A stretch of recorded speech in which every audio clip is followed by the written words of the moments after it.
Hello friends, today we are going to learn unit number 2.6 World Heritage. I divided this lesson into two parts. So let us read part number 1 means page 1 World Heritage. A World Heritage Site is a site determined by the United Nations Educational, Scientific and Cultural Organization to have significant cultural or natural importance to humanity.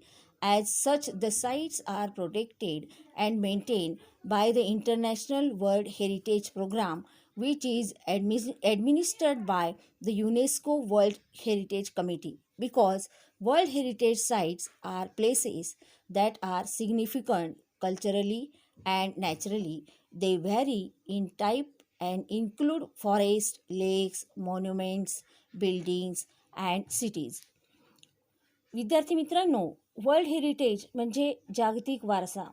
जागतिक वारसा स्थळे हे मानवजातीच्या दृष्टीने सांस्कृतिक किंवा नैसर्गिक विशेष महत्त्व असणारे युनेस्को म्हणजे United nations educational, scientific and cultural organisation हा त्याचा लॉंग फॉर्म याद्वारा निर्धारित केलेले एक स्थळ असते आणि त्यामुळे अशी स्थळे संरक्षित केलेली असतात आणि आंतरराष्ट्रीय जागतिक वारसा कार्यक्रमाअंतर्गत युनेस्कोच्या जागतिक वारसा समितीतर्फे ही स्थळे त्यांची देखरेख करतात.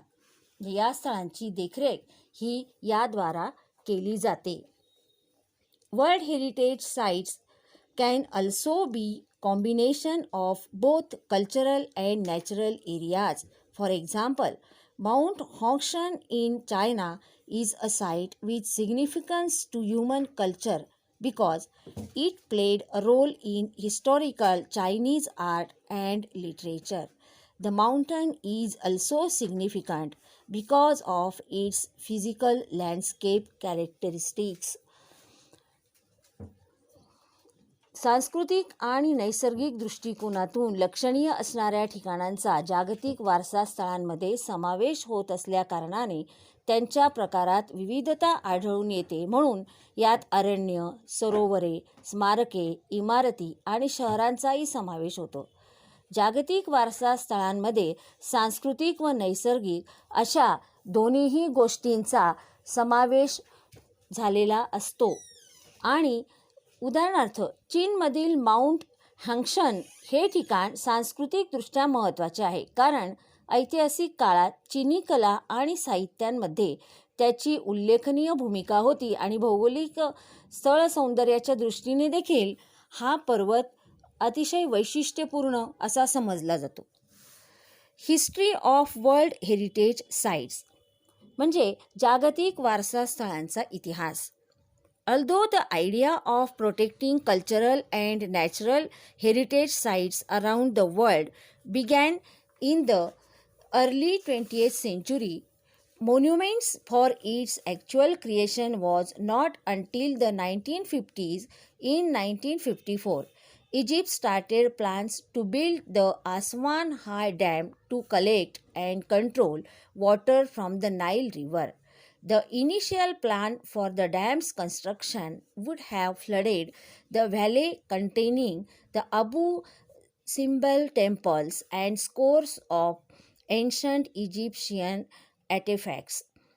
To protect the temples and artifacts, UNESCO launched an international campaign in 1959 that called for the dismantling and movement of the temples to higher ground. The project cost an estimated $80 million around the project cost, and $40 million of which came from 50 different countries. Because of the project's success, UNESCO and the International Council on Monuments and Sites initiated a draft conversation to create an international organization responsible for protecting cultural heritage. जगभरातील सांस्कृतिक आणि नैसर्गिक वारसा स्थळांचे संरक्षण करण्याची कल्पना ही 20व्या शतकाच्या सुरुवातीला अस्तित्वात आली.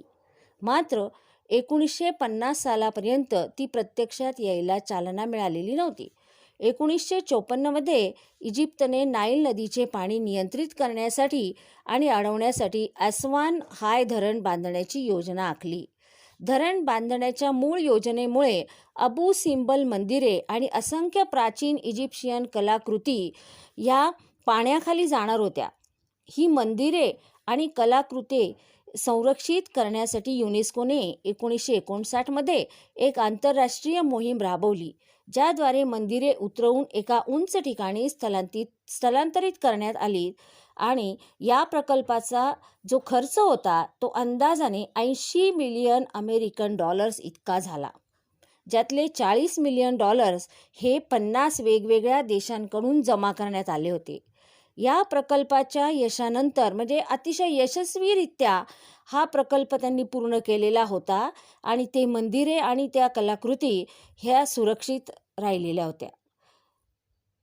त्यामुळे युनेस्को आणि आंतरराष्ट्रीय स्मारके व स्थळे परिषदेने त्यानंतर या सांस्कृतिक स्थळांचे संरक्षण करण्याची जबाबदारी घेण्यासाठी एक आंतरराष्ट्रीय संस्था निर्माण करण्यासाठी एक मसुदा तयार केला. Shortly thereafter, in 1965, a White House conference in the United States called for a World Heritage Trust to protect historic culture sites, but to also protect the world's significant natural and scenic site. Finally, in 1968, the International Union for Conservation of Nature developed similar goals and presented them at the United Nations Conference on Human Environment in Stockholm, Sweden in 1972. Following the presentation of these goals, the Convention concerning the protection of world cultural and natural heritage was adopted by UNESCO's General Conference on November 16, 1972.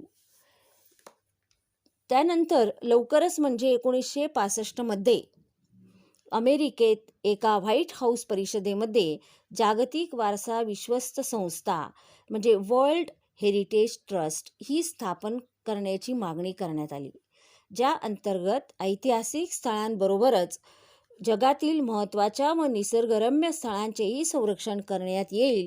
अखेर 1968 साली आंतरराष्ट्रीय निसर्ग रक्षक संघाने तत्सम उद्दिष्टे तयार केलीत आणि 1972मध्ये स्वीडन स्टॉकहोम येथील मानवी पर्यावरण विषयावरील संयुक्त राष्ट्र परिषदेमध्ये ती सादर केली. या उद्दिष्टांचे सादरीकरण झाल्यानंतर युनेस्कोच्या सर्वसाधारण परिषदेने 16 नोव्हेंबर 1972 या दिवशी जागतिक सांस्कृतिक व नैसर्गिक वारसा संरक्षणाचा स्वीकार केला. द वर्ल्ड हेरिटेज कमिटी म्हणजे जागतिक वारसा समिती. Today the World Heritage Committee is the main group responsible for establishing which site will be listed as the UNESCO World Heritage Site. The committee meets once a year and consists of representatives from 21 state parties that are elected for 6 years terms by the World Heritage Center's General Assembly. The state parties are then responsible for identifying and nominating new sites within their territory to be considered for inclusion on the World Heritage List. जागतिक वारसा समिती आज युनेस्कोच्या जागतिक वारसा स्थळांच्या यादीमध्ये कोणती ठिकाणे समाविष्ट केली जावीत याचे प्रमुख अधिकार हे जागतिक वारसा समितीकडे आहेत. या समितीची बैठक वर्षातून एकदा होते आणि जागतिक वारसा केंद्राच्या सर्वसाधारण सभेने ह्या 6 वर्षाच्या कालावधीसाठी निवडलेल्या 21 राज्य पक्षांच्या प्रतिनिधींचा यामध्ये समावेश असतो. आपल्या प्रदेशातील नवीन स्थळे शोधून त्यांचा जागतिक वारसा यादीमध्ये समावेश करण्यासाठी विचार केला जावा, यासाठी नामनिर्देशन करण्याची जबाबदारी या राज्य पक्षांची असते. So, dear friends, we learn part 1 of World Heritage. Thank you.